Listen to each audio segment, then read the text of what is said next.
नमस्कार प्रिय दर्शकों, स्वागत है आपका हमारे YouTube चैनल पर। दोस्तों, आज हम बात करेंगे गौ माता के बारे में। गौ माता की एक ऐसी कहानी जो काफ़ी पवित्र है, काफ़ी प्रेरणादायक है और आपके सभी कष्टों को मिटाने वाली ये कहानी दोस्तों आज हम आपके लिए अपने चैनल पर लेकर आए हैं।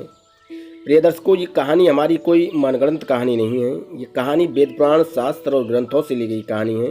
इन कहानियों का वर्णन वेद पुराण और शास्त्रों में भी किया गया है। प्रिय दर्शकों, तो प्रिय दर्शकों, हम आशा करते हैं कि आप वीडियो को पूरा देखेंगे, बिना स्किप किए देखेंगे, ताकि वीडियो का और कहानी का सार पूरा आपकी समझ में आए। और कहानी का सार जब आपकी समझ में आएगा तब आप इस कहानी को और लोगों को सही तरीके से बता पाएंगे और समझा पाएंगे। प्रिय दर्शकों, अगर आप हमारे YouTube चैनल पर नए हैं तो आप हमारे YouTube चैनल को सब्सक्राइब कीजिए, बेल आइकन को प्रेस कीजिए ताकि आने वाली वीडियो का नोटिफिकेशन सबसे पहले आपको मिले और आप इसका फ़ायदा उठा सकें।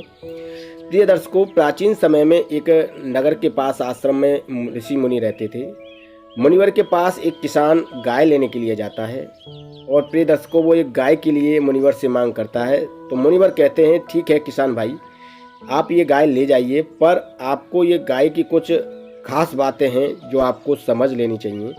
प्रिय दर्शकों, मुनिवर उस किसान को गाय की कुछ खास बातें बताते हैं। मुनिवर बताते हैं कि गाय में 33,000 देवी देवताओं का वास होता है।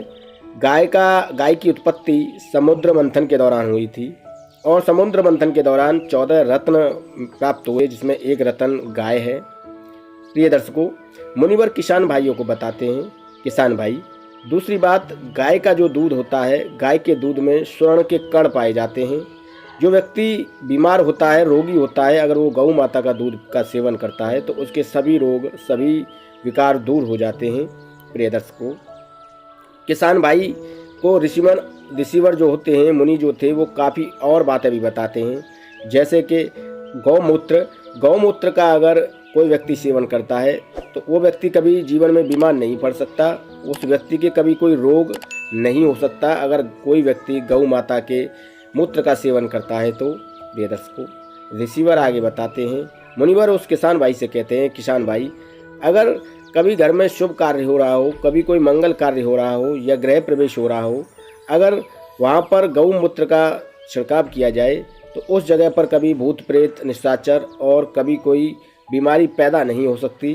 तो प्रिय दर्शकों, मुनिवर बताते हैं कि जब भी कहीं शुभ कार्य होगा, जब भी कहीं कोई मंगल कार्य होगा, जब भी कहीं कोई गृह प्रवेश होगा और वहाँ पर अगर गौमूत्र का छिड़काव किया जाए तो वहाँ पर कभी कोई परेशानी उत्पन्न नहीं हो सकती है। प्रिय दर्शकों, ऋषिवर जो थे, जो मुनिवर थे, वो जो है किसान भाइयों को गाय की कुछ ऐसी खास बातें बताते हैं।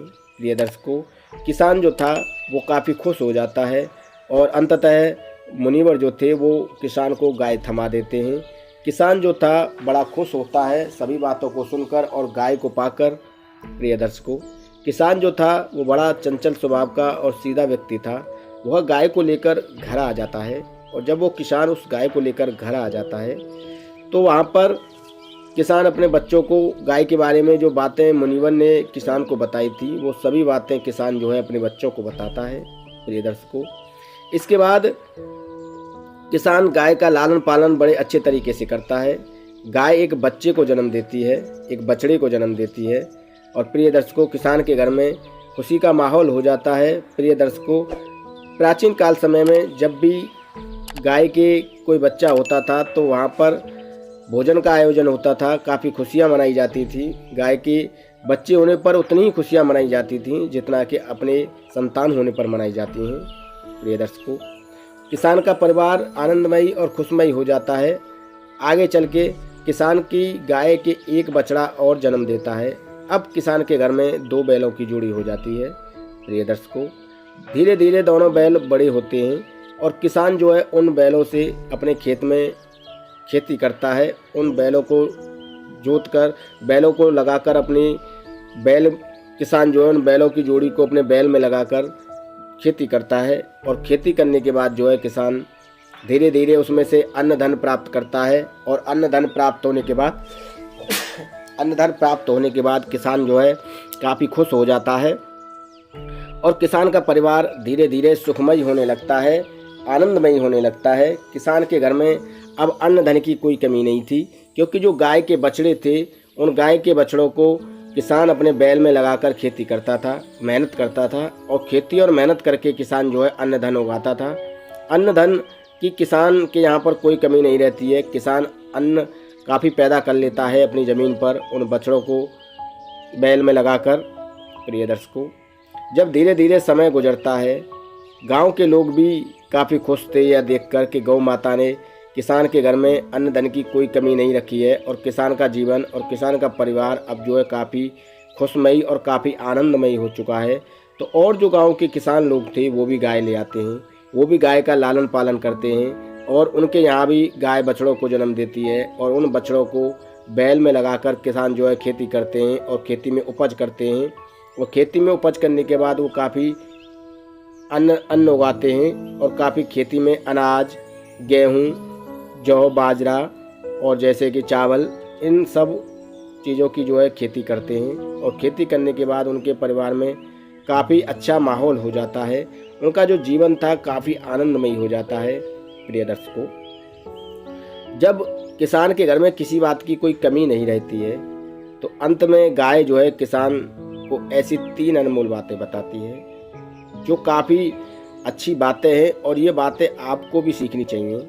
जब आप इन बातों को सीखेंगे तो आपको भी लगेगा कि ये बातें काफ़ी अनमोल हैं और काफ़ी ज्ञानवर्धक हैं। प्रिय दर्शकों, जब गौ माता 3 बातें किसान को बताती है, पहली बात जो है गौ माता किसान को बताती है कि अपने बच्चों की शादी कभी अकेले में नहीं करनी चाहिए। अगर आप अपने बच्चों की शादी कभी अकेले में करते हैं तो ऐसा व्यक्ति ठगा जाता है।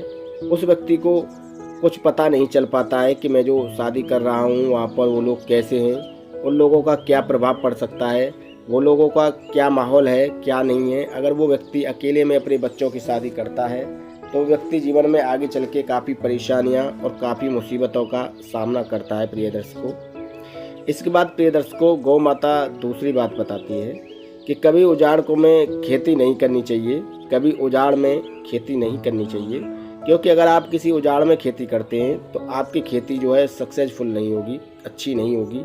आपको खेती वहाँ पर ही करनी चाहिए जहाँ पर बसावट हो, लोगों का आवागमन हो, आपके सगे संबंधी रहते हों। अगर आप ऐसी जगह खेती करते हैं तो आपकी खेती काफ़ी अच्छी सक्सेसफुल होगी, काफ़ी अच्छी उपज होगी उसमें, और काफ़ी अन्न होगा। जो भी आप उसमें बोएंगे, जो भी आप उसमें उगाएंगे, वो काफ़ी आपको अच्छा लगेगा और काफ़ी अच्छी फसल आपकी होगी। प्रिय दर्शकों, दूसरी बात गौ माता किसान को बताती है।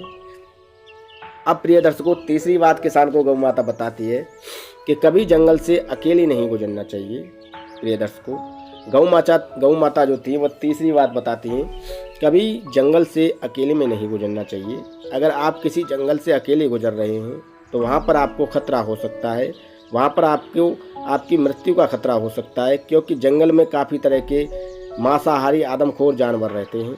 तो कभी अकेले में जंगल से नहीं गुजरना चाहिए। प्रिय दर्शकों, अगर आप जंगल से गुजर रहे हैं तो अन्य लोगों के साथ आपको जंगल से गुजरना चाहिए, ताकि आप सुरक्षित रहें, सेफ रहें और आपको कोई परेशानी का सामना ना करना पड़े।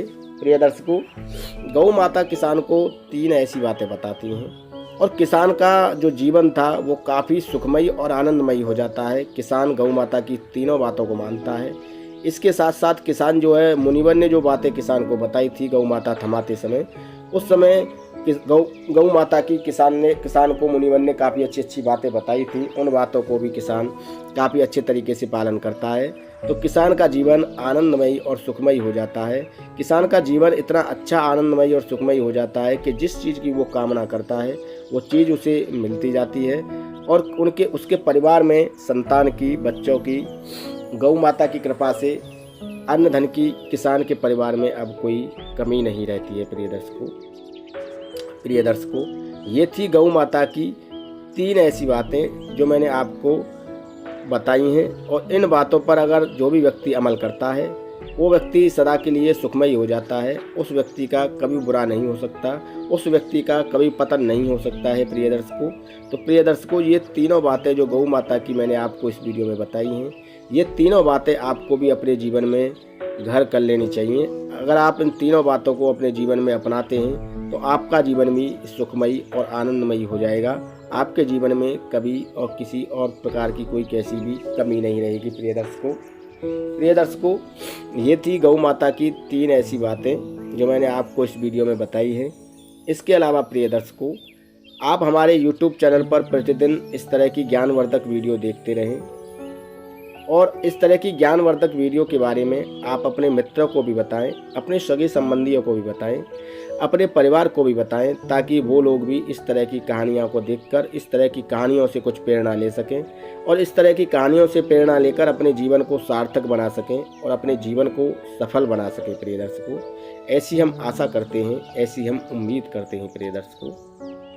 प्रिय दर्शकों, अगर आप हमारे YouTube चैनल पर नए हैं तो आप हमारे YouTube चैनल को सब्सक्राइब कीजिए, बेल आइकन को प्रेस कीजिए ताकि आने वाली वीडियो का नोटिफिकेशन सबसे पहले आपको मिले और आप इसका भरपूर फ़ायदा उठा सकें। और इस तरह की ज्ञानवर्धक वीडियो, ज्ञानवर्धक बातें, ज्ञानवर्धक चर्चाएं आप हमारी वीडियो में प्रतिदिन देखते रहें।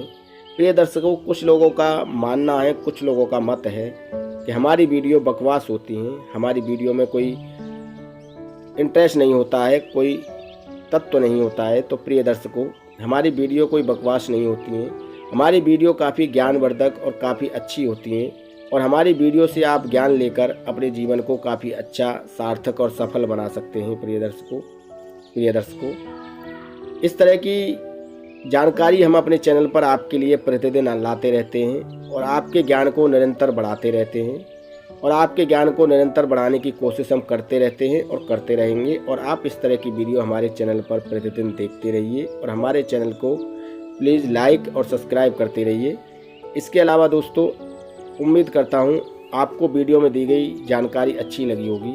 अगर आपको जानकारी अच्छी लगी हो तो प्लीज़ एक लाइक कीजिए, शेयर कीजिए अपने दोस्तों में और प्लीज़ मेरे चैनल को सब्सक्राइब करना ना भूलें। धन्यवाद, नमस्कार।